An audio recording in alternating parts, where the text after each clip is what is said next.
Silakan Pak Ustaz untuk mulai kajian.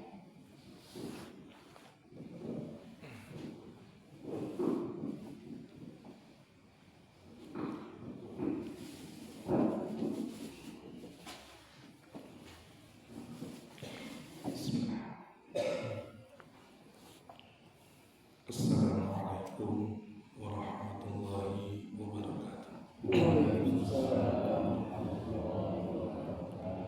Bismillahirrahmanirrahim. Alhamdulillahirabbil alamin. Wa bihi nasta'in ala umuri dunya waddin.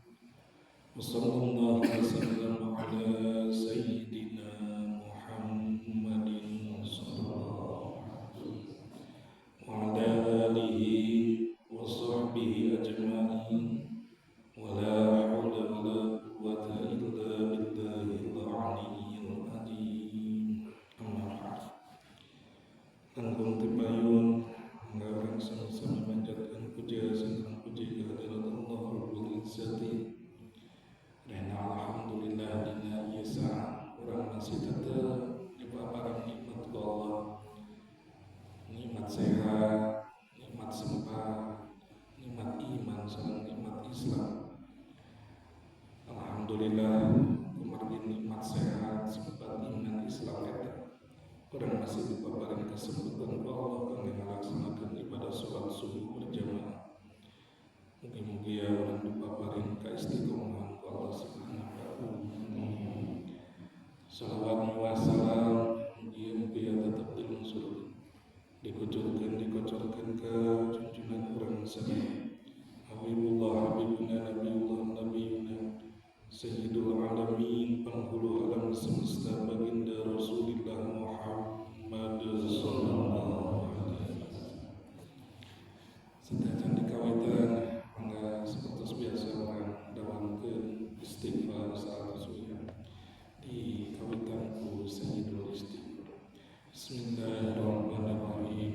Allahumma anta rabbi la ilaha illa anta khalaqtani wa ana abduka wa ana ala ahdika wa wa'dika mastata'tu a'udzu bika min syarri ma sana'tu wa aqulu laka bi ni'matika 'alayya wa aqulu laka bi dhanbi faghfir li fa innahu la yaghfiru dhunuba illa anta. Astaghfirullahaladzim, astaghfirullahaladzim, astaghfirullahaladzim, astaghfirullahaladzim, astaghfirullahaladzim, astaghfirullahaladzim, astaghfirullahaladzim,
Inna Allah wa malaikatahu yusalluna 'alan nabi ya ayyuhalladzina amanu sallu 'alaihi wa sallimu taslima.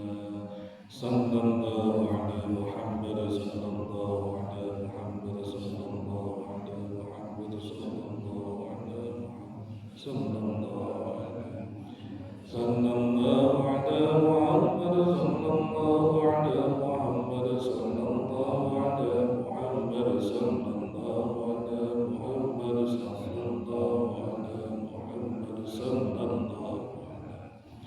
sallallahu ala Muhammad sallallahu ala Muhammad sallallahu ala Muhammad sallallahu ala Muhammad sallallahu ala sallallahu ala Muhammad sallallahu ala Muhammad sallallahu ala Muhammad sallallahu ala Muhammad sallallahu ala Muhammad sallallahu ala sallallahu ala Muhammad sallallahu ala Muhammad sallallahu ala Muhammad sallallahu ala Muhammad sallallahu ala Muhammad sallallahu ala Muhammad sallallahu ala Muhammad sallallahu ala Muhammad sallallahu ala Muhammad sallallahu ala Muhammad sallallahu ala Muhammad sallallahu ala Muhammad sallallahu ala Muhammad sallallahu ala Muhammad sallallahu ala Muhammad sallallahu ala Muhammad sallallahu ala Muhammad ada wangi wa nafsi wa sinada arshi wa bidada kalimati. Bapak Ibu sedaya mangga sadayana urang intung Fatihah terutama kangge Sayyidina wa Maulana Muhammad sallallahu alaihi wasallam ila hadratin Nabi Mustafa Muhammad Rasulullah sallallahu alaihi wasallam wa ala alihi wa sahbihi wa dhurriyyatihi wa ahli baitihi kiram ajma'in. Al-Fatihah. Alhamdulillahi rabbil alamin arrahmanir maliki yaumiddin iyyaka na'budu wa iyyaka nasta'in shiratal mustaqim shiratal ladzina an'amta 'alaihim ghairil maghdubi 'alaihim waladdallin. Terjemahkan dari guru-guru saya di keratakan di nama masing-masing. Ila wa sallam. Ya jawab sudah.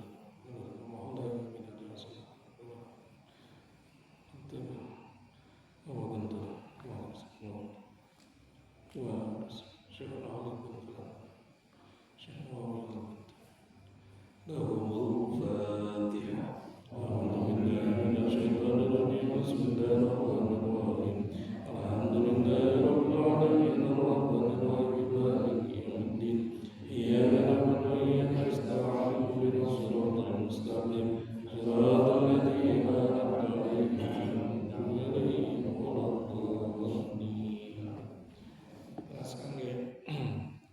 Penyusunnya kitab Al-Majalis Syekh Al-Maulana Sayyidina Maulana Syekh Ahmad bin Syekh Al-Hijaz fi kalam al-arba'in al-imam an-Nawawi qala rahimahullah ta'ala wa nabiyyuna bidarin lahul fatihah. A'udzu billahi minasyaitonir rajim. Bismillahirrahmanirrahim.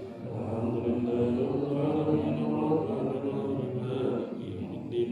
Iyyaka na'budu wa iyyaka nasta'in ihdinas siratal mustaqim siratal ladzina an'amta 'alaihim ghairil maghdubi 'alaihim waladdallin. Bismillahirrahmanirrahim. Orang lajeng kena buka kamarutan medikan innamal a'malu binniyat. Masih minggu kemarin masih ngebahas perkawis innamal a'malu binniyat. Mentepat minggu kemarin teh nyarioskeun hiji jalmi anu disukai ku Allah anu katingal seolah-olah sombong. Bukan sombong, seolah-olah sombong. Jangan lempatan terus. Wah, berarti sombong itu boleh, enggak boleh. Maka seolah-olah seperti karena terlihat dia itu kayak tanpa beban, gitu, kayak tanpa beban. Sama halnya begini Bapak Ibu semuanya, ini jangan dibahas kita ini. Kalau kita punya anak perempuan terutama, kan kita tahunya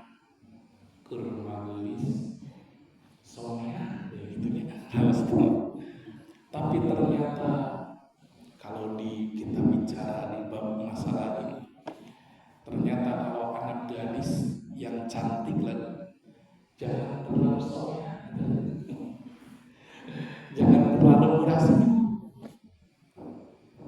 kan kayak ribut gulis-gulis somsel. Justru di agama itu cenderung begitu. Kenapa? Karena kalau anak gadis perempuan yang cantik, ini khusus yang cantik, cantik. Itu kalau ada yang mau bahasa kita yang akhirnya, Neng, gimana? Assalamualaikum, gitu kan. Itu kalau umpamanya menjawab, kan boleh tidak menjawab salam. Itu kalau niatnya geri. Contoh itu, kita mau ada perempuannya, kemudian dibilang sama pemuda, Neng, Assalamualaikum, itu boleh. Padahal menjawab salam itu wajib hukumnya. Beberapa kali saya sampaikan, yang boleh tidak dijawab salamnya itu dalam 3 hal, gitu ya. Yang pertama yang tadi, ketika seorang wanita diberi Assalamualaikum Neng, nah itu boleh tidak dijawab, gitu ya, boleh tidak dijawab. Kemudian yang kedua, ketika sholat, tolong dijawab. Imam, Assalamualaikum, Waalaikumsalam, tidak usah dijawab. Kemudian ketika kita lagi di kuburan, lagi ziarah, mau ziarah, kan suka ada Assalamualaikum, ziarah kubur, insyaallah itu. Tolong dijawab. Assalamualaikum, Waalaikumsalam, kabur. Gitu. Nah, sama halnya ketika seorang perempuan ini cantik, ketika ini itu bagusnya tidak terlalu gampang atau merasa ini jarang dibahas. Kenapa? Karena kan pinginnya itu kurma gulis, solea, ramah, enak diajak ngobrol, justru enggak. Bagusnya itu justru ada menjaga-jaga ya. Tapi ini khusus yang cantik, tapi dasarnya juga cantik ya. Nah, Bapak Ibu yang dirahmati Allah Subhanahu wa taala, itu tergantung niat. Nah, selanjutnya di sini di kitab ini disebutkan Nabi Shallallahu Alaihi Wasallam bersabda, niatul mukmin khairun min amalihi. Ini jarang juga nih. Niatul mukmin, niat seorang mukmin khairun min amalihi, lebih baik daripada amalnya. Aduh, enggak ngerti nih Ustaz ini. Meski cuma niat, tapi terkadang Allah kacau juga. Masalahnya hadis ini ada sebabnya. Sebab hadis ini diawali dulu Sayyidina Utsman bin Affan, sahabat Nabi Sallallahu Alaihi Wasallam, melihat suatu desa, suatu kampung. Di kampung itu airnya susah, sangat susah. Kemudian Sayyidina Utsman ini berpikir dan mengutarakan kepada Nabi, wahai Nabi, aku berniat akan membuat sumur di kampung itu. Berniat membuat sumur. Baru aja berbicara begitu, besoknya Sayyidina Utsman pergi ke tempat itu, ke kampung itu, ternyata sudah keduluan sama orang kafir membuat sumur. Jadi orang kafir keduluan, dia duluan membuat sumur. orang kafir membuat sumur mendahului Sayyidina Utsman radhiyallahu anhu.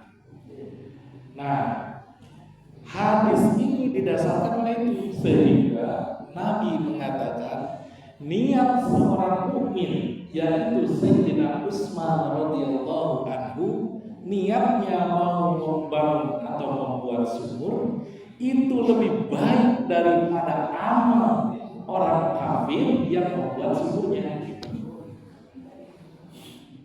Masya Allah ya. Jadi begitu berharganya kedudukannya. Jadi niatnya harus benar dulu, benar. Luruskan niat. Emang benar. Diluruskan dulu niatnya. Gitu ya. Nah, kalau kita melihat keadaan niat Bapak Ibu semua, ada 3 keadaan. Keadaan yang pertama, ketika kita berniat, kemudian kita melakukannya, gitu ya, maka pahalanya itu sampai 700 kali lipat. Berniat, kemudian melakukannya, itu sudah dapat 700 kali lipat. Bagaimana kalau kita berniat, tapi tidak melakukan? Karena sesuatu hal, padahal kita bisa melakukannya, tetap kita mendapatkan satu kebaikan, yaitu dari niatnya. Nah, ada yang ketiga keadaannya, kita berniat dan kita tidak melakukan itu, tapi kita dapat pahala. Gimana Ustaz nggak ngerti begini? Ini diceritakan, dihikayatkan di sini. Annahu yubta bil abdi yaumal qiyamah. Di suatu ketika di hari kiamat datang kepada seorang hamba, kitabnya diberikan ke si hamba itu di sebelah kanan, maksudnya di tangan kanan. Pas dibuka di kitabnya itu, pas dilihat ternyata di sini ada pahala jihad, ada pahala sedekah, ada pahala haji, begitu. Ada pahala umroh.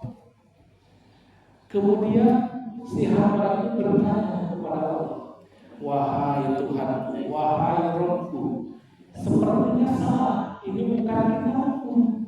Kenapa? Karena aku tidak pernah melakukan ibadah haji. Aku tidak pernah melakukan umroh. Tapi di sini tertulis ada pahala umroh, sedangkan aku tidak melakukannya. Ini sepertinya salah. Kemudian Allah menjawab, wahai hambaku, benar kau belum melakukan umroh ataupun haji, tetapi niatmu itu begitu. Niatmu itu bersungguh-sungguh ingin pergi, sehingga aku catat di sini. Itu, ya. Jadi ada 3 keadaan yang tadi saya sebutkan. 700, ada yang 1 kali karena tidak melakukannya. Ini yang tidak melakukan tapi dapat, gitu ya, tapi dapat. Nah, seperti hari Jumat itu ya, Bapak saya spill sedikit bahwa hari Jumat itu Nabi Sallallahu Alaihi Wasallam bersabda bahwa al-Jum'ah itu adalah sayyidul ayyam, tuannya hari, rajanya hari. Bahkan ada yang menyebutkan di keterangannya itu bahwa Jumat itu lebih mulia daripada Idul Adha dan Idul Fitri, gitu ya. Sehingga di sana dikatakan al-Jum'ah hijjul fuqara. Jumat, melaksanakan sholat Jumat itu adalah hajinya orang yang fakir. Nah, dengan melakukan itu nanti insya Allah Allah mencatat berhaji, begitu ya. Walaupun kita tidak pernah berangkat haji, apalagi yang berangkat haji, insya Allah udah pasti. Nah, sama ketika disebutkan di sini bahwa sholat Jumatnya orang fakir itu hajinya orang fakir, ya. Sehingga kita berusaha pergi sholat Jumat itu jangan kesiangan. Bagusnya itu, bahkan diceritakan kita beberapa bulan yang lalu, bagusnya itu imamnya itu agak lambat, makmumnya lebih duluan. Makanya imamnya biasanya kalau jam 12 itu adzan, itu bagusnya jam 12 kurang 5 atau kurang 10 baru nyampe imamnya. Supaya apa? Supaya makmumnya lebih dulu daripada imamnya gitu. Karena pahalanya nanti kalau dari segi fikih itu kalau setelah imam itu tidak dapat apa-apa gitu ya, tidak dapat apa-apa. Nah, selanjutnya Bapak Ibu semuanya, ini supaya ini sekalian membahas sholat Jumat, bagusnya Bapak Ibu semuanya ini ada dalam kitab Kasyifah saja, kitab Safinah yang merupakan Kasyifah saja, itu adalah kitab yang memperjelas kitab Safinah karangan Syekh Nawawi Al-Albani. Baiknya setelah sholat Jumat itu tidak beranjak dulu, tidak beranjak, dengan catatan tetap duduknya duduk tawarruk, tidak sila. Setelah salam itu tidak sila dulu, tapi duduknya begitu gitu. Ya, duduknya begitu. Kemudian membaca Al-Fatihah, kemudian baca surat Al-Ikhlas, kemudian baca surat Al-Falaq, kemudian baca surat An-Nas 7 kali sab'an. Di bahasa kitabnya itu sab'an 7 kali 7 kali. Tapi duduknya tidak berubah. Tetap begitu, gitu ya. Nah, boleh dicoba karena ini ada dalam kitabnya dan kita bisa lakukan karena pahalanya itu luar biasa, ya, pahalanya luar biasa. Kemudian bagusnya setelah itu ditambah dengan 5 kali membaca Ilahilas dulu, kita sering melakukannya. Bahkan kalau bagus lagi ditambah dengan sholawat 1000 dinar. Yang lebih itu sholawat 1000 dinar 4 kali. Itu ada di kitab Kasyifah saja. Mudah-mudahan kita bisa mengamalkannya gitu ya, sedikit gitu. Nah, Bapak Ibu yang dirahmati Allah Subhanahu wa taala, berkaitan dengan itu, di sini ada juga diceritakan, dihikayatkan seorang abadi, seorang hamba di hari kiamat itu kebingungan. Di sini diceritakan dia itu kebingungan karena ternyata orang-orang datang ke dia, datang meminta kebaikan kepada dia, sampai dia pun kebingungan. Saya itu dulu tidak apa-apain di dunia ini, tapi kenapa orang-orang datang meminta kebaikan? Ternyata kata Allah Subhanahu wa taala mengatakan, wahai hambaku, engkau dulu berniat kebaikan sangat banyak, walaupun tidak melakukannya. Berarti di sini intinya apa? Intinya niat itu punya kedudukan yang tinggi. Berniatlah yang baik, gitu ya. Berniatlah yang baik. Nah, di sini diceritakan juga kalau niat hanya niat dunia, bagaimana kalau niatnya hanya niat dunia? Ingatlah bahwa dunia ini maka hijratuhu ila dunia.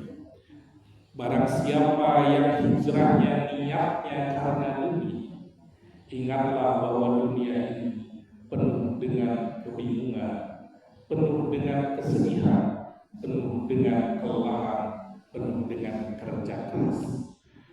Bahkan Nabi Shallallahu Alaihi Wasallam mengatakan bahwa kalau kita ingin dunia, pasti dia akan mendapatkan dunia itu hanya itu saja. Jadi saya kalau tidak disertakan dengan akhirat, begitu ya, saya sekali. Nah, di dalam kitab Al-Irsyad dikatakan begini, ada seseorang. Orang ini selalu datang tiap hari ke suatu tempat dan selalu setiap jam segitu selalu istirahat di sana. Selalu istirahat di sana. Dia bawa jaket, kemudian jaketnya dia simpan di bawah. Istirahat di sana selama beberapa menit atau beberapa jam. Istirahat karena kecapean. Tiap hari seperti itu. Tiap hari seperti itu. Kemudian ada orang yang melihat, ini orang tiap hari begitu. Aku ingin memberikan kebaikan. Aku berniat memberikan kebaikan. Sehingga di belakangnya itu, di tembok bersandarnya itu, dia menancapkan paku. Ditancapkan paku. Untuk apa? Niatnya adalah untuk menggantungkan jaketnya di paku itu. Niatnya baik. Kemudian setelah begitu, beberapa saat kemudian ada orang lain yang lewat melihat ada paku. Ini takut paku kena kulit ini. Kemudian dicabutlah pakunya. Dicabutlah pakunya. Nah, yang satu niatnya ingin membantu supaya nyimpan pakaiannya itu nyaman. Yang satu lagi niatnya takut kena paku, dicabut. Ya kayak ini gimana niat? Dua-duanya bagus niatnya. Dua-duanya bagus niatnya. Tetapi kita menceritakan bahwa yang paling aula, yang paling utama adalah yang mencabut paku. Kenapa? Karena kaidah usul fikihnya mengatakan darul mafasid aula bil balil hasan. Artinya gini. Kaidah usul fikihnya mengatakan menghindari keburukan itu lebih utama dari melakukan kebaikan. Ini kaidah usul fikih bisa dikatakan menghindari keburukan lebih utama dari melakukan kebaikan. Gimana maksudnya belajar ini? Umpamanya kita ada kegiatan apapun itu, tetapi dengan itu akan timbul kerusakan, maksudnya perpecahan atau apapun itu. Ya udah, kita stop dulu. Itu lebih utama daripada kita melakukan kebaikan itu, gitu ya, dengan potensi yang lebih besar, gitu. Itu kaidah usul fikihnya. Makanya yang harus didengar sama orang-orang mahasiswa yang apa istilahnya itu, dari segi ininya benar, berdemo benar dari segi itunya, tapi kaidah usul fikihnya harus paham dulu. Harus paham dulu. Nah, gitu ya, Bapak Ibu semuanya bisa kita praktekkan. Selanjutnya, Bapak Ibu semuanya yang dirahmati Allah Subhanahu wa taala, ingat bahwa kalau kita tujuan kita hijrah kita itu untuk dunia, maka yang didapatkan hanya itu saja, hanya dunia saja. Atau di sini hijrahnya karena wanita atau imro'atin, tujuannya karena wanita. Ingat di sini bahwa yang wanita itu disebut dengan perhiasan dunia. Bahkan dalam sebuah hadis Nabi Sallallahu Alaihi Wasallam bersabda, "Ma taraktu ba'di fitnatu adarru 'ala rijal min nisa." Sepeninggalku akan ada fitnah yang paling besar yang sangat merusak kepada laki-laki, yaitu minan nisa, dari sebagian perempuan atau wanita. Ini diceritakan dahulu sebab ini keluar, hadis ini keluar, diceritakan dulu ada seorang perempuan ketika berada di Mekah sangat disenangi oleh seseorang, bahkan dia melamar wanita itu bernama Ummu Qais. Di sini disebutkan Ummu Qais. Karena saking senangnya dengan Ummu Qais, ketika Nabi SAW hijrah, Ummu Qais ikut hijrah, dan si pemuda ini non Muslim ikut juga hijrah. Karena apa? Bukan karena apa-apa, tapi karena Ummu Qais ini. Gitu. Tujuannya. Makanya keluarlah hadis yang tadi. Nah, ini relevan Bapak Ibu dengan pertanyaan beberapa teman mengatakan bagaimana hukumnya orang non-Muslim masuk Islam gara-gara berhijrah sama orang Muslim. Nah, jadi relevansinya ke sana. Bagaimana kalau seperti itu? Ya, kalau dari segi niatnya itu perlu betul. Tetapi kita harus berhusnuzon juga. Husnuzonnya mudah-mudahan dengan menikah itu jalan pintu ibadah, jalan pintu hidayah bagi dia untuk mengenal Islam. Tapi ingat sebetulnya Bapak Ibu semuanya bahwa tadi hadis mengatakan sama niat itu seperti busur panah yang kena dengan sasaran. Jadi hanya yang didapatkan sasarannya itu, gitu. Tidak akan mendapatkan akhiratnya, gitu ya. Tidak akan mendapatkan yang namanya Allahnya, begitu. Sehingga niatnya perlu dibetulkan. Tapi kalau kejadian seperti itu, ada kan suka banyak begitu ya kejadian seperti itu, kita doakan saja. Mudah-mudahan itu adalah pintu dia mendapatkan hidayah dan taufik dari Allah Subhanahu wa Ta'ala. Walaupun di hadis ini ada yang mengatakan bahwa niatnya harus dibenarkan dulu. Oleh karenanya Bapak Ibu semuanya, mari kita luruskannya, benar yang telah disampaikan, luruskannya, gitu ya. Seperti yang sering disampaikan oleh Pak Ustadz Ade, betul, luruskannya. Kemudian kita melaksanakan kajian atau majelis, luruskan seperti apa. Mudah-mudahan dengan niat yang baik, niat yang benar, kita akan dicatat oleh Allah nanti di yaumul qiyamah, kita mendapatkan kitab dari sebelah kanan. Insyaallah, amin ya rabbal alamin. Nah, itu masalahnya, Bapak Ibu ya, masalahnya. Terus kemudian Ustaz, kan niat itu dalam hati. Emang benar niat itu dalam hati. Tidak usah diucapkan. Benar, tidak usah diucapkan. Tetapi kalau dalam ilmu fikih Bapak Ibu semuanya, niat diucapkan itu lafaz niat itu membantu hati. Membantu hati. Kenapa? Karena hati itu muqallibal qulub.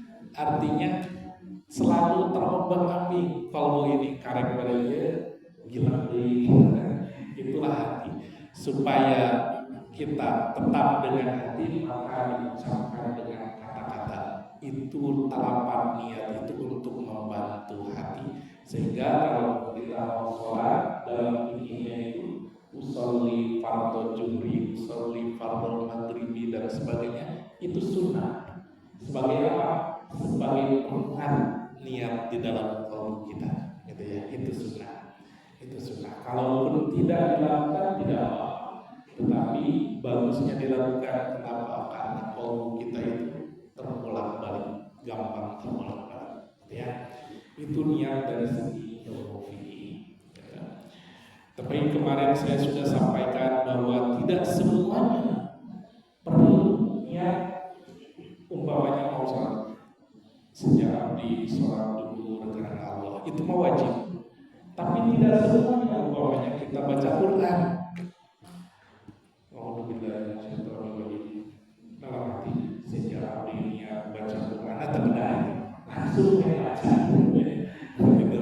Atau di sini dikatakan kemarin ada atau koma Allahu Akbar dalam hati sejak api ada tegedah ada. Nah itu beberapa hal tentang niat. Nah karena niat itu ada dalam hati Bapak Ibu semuanya, tentu akan selalu berhubungan dengan masalah Allah, tentu akan selalu berhubungan dengan masalah hati.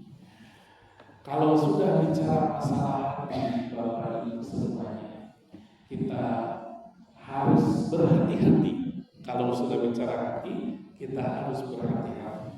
Apa yang disampaikan oleh Imam Al-Ghazali mengatakan bahwa hati-hati dengan qaul kita, hati-hati dengan hati kita. Kenapa? Karena niatnya di dalam hati jangan sampai niat yang kurang baik. Niat yang kurang baik itu menandakan ada penyakit di dalam hatinya, gitu ya. Sedangkan penyakit dalam hati itu Bapak Ibu itu lebih merusak. Kata beliau mengatakan cirinya ada 3. Ciri daripada qaul kita, penyakit hati kita dengan dohir kita ada 3. Yang pertama kata Imam Al-Ghazali mengatakan bahwa penyakit qaul atau penyakit hati itu orang lain lebih tahu daripada kita. Berbeda dengan penyakit dohir, penyakit fisik kita lebih tahu dari orang lain. Umpamanya kita punya penyakit bisul, kita lebih tahu, orang lain tidak tahu, karena kita tuh orang lain terapal bencana geblok karena apa kita yang tapi kalau masalah qalbu orang lain lebih tahu penyakitnya.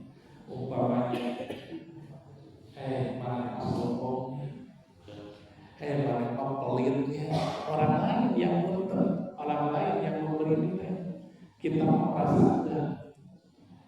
Cuman ini beda. Kalau Sayyidina Umar radhiyallahu anhu dulu, Sayyidina Umar itu sengaja mendatangi orang-orang, wahai sahabatku, ceritakan penyakit hatiku apa. Wahai saudaraku, penyakit saya apa? Apakah saya terlalu sombong, apa saya kurang ramah dan sebagainya. Itu Sayyidina Umar. Kalau diberitahu, wahai Umar, kau kurang adil, Umar itu berterima kasih, memberi uang. Terima kasih kau telah menyelamatkan. Terima kasih, bersyukur kau telah menyelamatkan. Ini uang. Gitu. Itu bedanya dengan kita. Orang sombong, tosnya di wartosan salin, oke. Awas punya tuh wah jadi lebih parah. Kita yang marah. Kalau Umar mah kebalikannya, berterima kasih begitu ya, karena yang menyelamatkan itu. Nah, kemudian yang selanjutnya kata Imam Al-Ghazali mengatakan bahwa penyakit hati ini merusaknya dunia dan akhirat. Sebelum itu Imam Al-Ghazali mengatakan di nomor 2 itu penyakit hati itu dokternya cuma 1, agama saja. Cuma agama. Kalau penyakit dohir banyak dokter. Jadi orang ada penyakit mata, dokter mata, spesialis mata. Paru datang ke ahli dalam, gitu ya. Hidung THT, ada banyak dokter, gitu ya. Tapi kalau penyakit sombong, gitu. Penyakit kikir, mau bisa kata dokter umum, bisa. Itu adalah agama. Agama seperti apa? Ya, ajarannya diperbaiki. Seperti ini. Jangan tersinggung. Jangan tersinggung. Sedikit agak tersinggung itu untuk memperbaiki. Nah, itu dokternya hanya agama saja. Dan yang ketiga, kata Imam Al-Ghazali mengatakan bahwa kalau penyakit dohir itu hanya merusak dunia saja, paling-paling ujungnya mati, selesai. Ya. Tapi kalau penyakit hati, penyakit batin itu, kalau dirusak, itu dua-duanya dunia dan akhirat. Kenapa? Karena kalau penyakit jantung paling besar yang paling merusaknya sampai kematian saja. Tidak mungkin ditanya oleh munkar dan nakir, kenapa ada sakit jantung? Nggak mungkin begitu. Tapi kalau penyakit hati, penyakit kolbu, sombong saja, dunia akhirat kenapa? Di dunia emang kita senang berteman dengan orang sombong? Enggak mau. Teman-teman kulitnya saya tahu pelit gitu. Di dunia itu diantem gitu. Apalagi nanti di akhirat akan ditanya, kenapa engkau sombong? Kenapa engkau iri? Kenapa engkau seperti itu? Jadi dua-duanya gitu ya. Sehingga Imam Al-Ghazali mengatakan di dalam kitab Ihya itu pesannya begini. Kalau kita sakit dohir, kita sakit badan, kita berusaha puluhan juta, ratusan juta untuk mengobati penyakit dohir itu, yang hanya dengan penyakit dohir itu merusak dunia saja. Kenapa kita tidak lebih bersungguh-sungguh lagi mengobati penyakit hati yang kalau diserang dunia akhiratnya hancur? Itu pesan Imam Al-Ghazali. Sekali lagi saya katakan, kita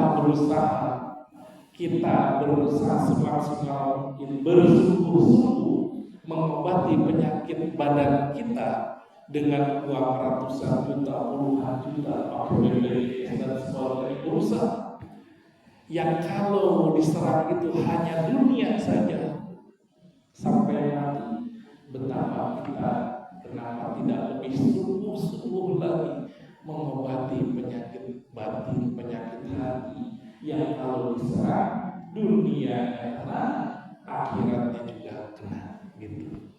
Oleh karenanya kembali lagi ke masalah kembali lagi ke masalah niat yang tadi, niatnya harus lurus Bapak Ibu ya. Niatnya harus baik, niatnya harus sesuai dengan koridor-koridor keagamaan, koridor-koridor kemanusiaan. Sehingga apa? Sehingga minimal dengan niat itu, walaupun kita tidak bisa sampai dengan yang kita niatkan, Allah catat sebagai kebaikan. Itu maksudnya. Ya. Tapi jangan sampai dijadikan lelucon. Itu juga nggak boleh. Lelucon apa? Aduh, ayo bersama. Nyampe lah. Entah ada lelucon gitu, nggak boleh. Itu paketannya Bapak Ibu yang dirahmati Allah Subhanahu wa Ta'ala. Mohon maaf bila ada kata-kata yang kurang berkenan dari saya kepada Bapak Ibu semuanya. Mohon maaf tidak terlalu terus tapi genep saja. Kalau saya terlalu dari kebetulan tersebut cakap berwajib dan saat tuai saja ditutup seperti biasa. Bismillahirrahmanirrahim. Hasbi Rabbi Jalla ma fi qalbi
Wassalamualaikum warahmatullahi wabarakatuh.